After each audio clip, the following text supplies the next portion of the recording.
Bass Pro Shop's One Source. Brought to you by Global Outfitters Outdoor University.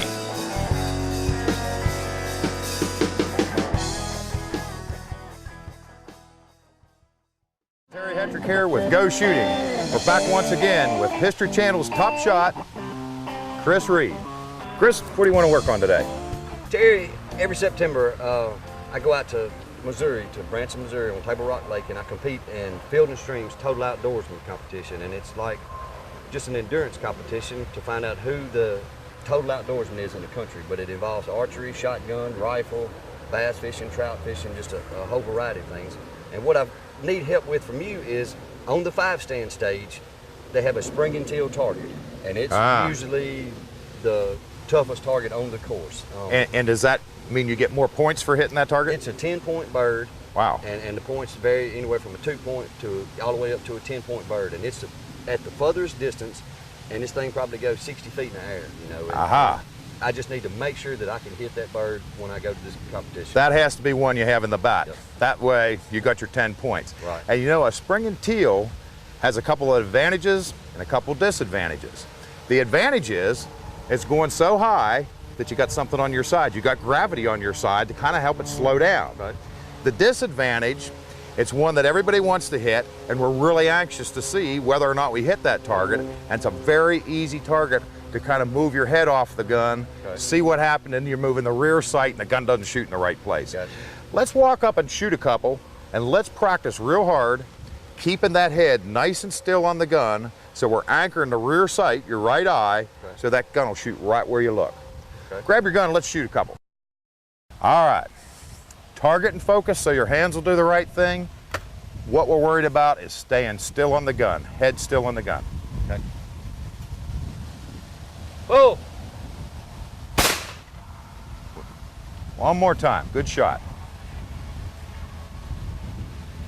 Oh! Head still on the gun. Chris, that's some good shooting. You know what I'd like to do for you?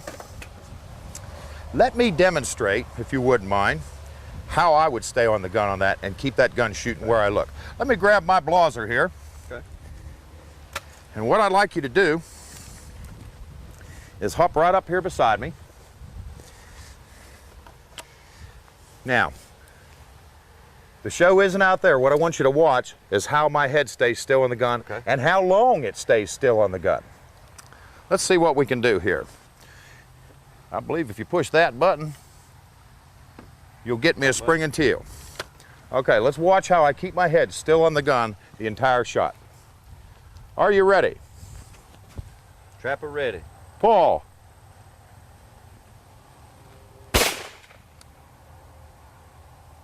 Good shot. And that's not an exaggeration. I want to stay on that gun. I want to overdo it. That long. You know, that long. You have to overdo it. You know, kind of like we learned about focusing on the targets. The more you do something, the better you get. The better you get, the quicker you can do it. Right. So if we practice coming out of that gun early, we get better at it, we get quicker at it, and then all of a sudden, we're out of the gun before the BBs are out of the barrel and they're heading in the wrong direction. Gotcha. Let me see you trade places with me, and let me see you imitate exactly what I did there.